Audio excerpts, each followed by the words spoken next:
నీకు ఈశ్వరుడు ఎప్పుడు ఏమిచ్చాడో దానికి తృప్తి పడు. ఆ తృప్తికి కారణం ఉండక్కర్లేదు.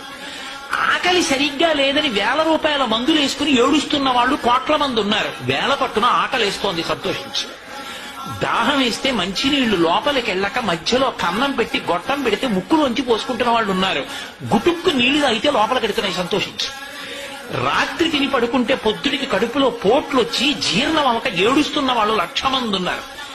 తిన్నది గుండ్రాయి అయినా సరే తెల్లారేటప్పటికి జీర్ణం అయిపోతోంది, సంతోషించు.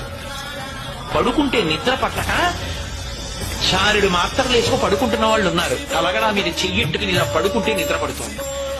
పుస్తకం ఉంటే తప్ప మాట్లాడలేని వాళ్ళు ఉన్నారు. వేదిక ఎక్కి కూర్చుని మాట్లాడటం మొదలు పెడితే గంగా ప్రవాహంలో వస్తుంది, సంతోషించు ఈశ్వరుడి కారుణ్యానికి.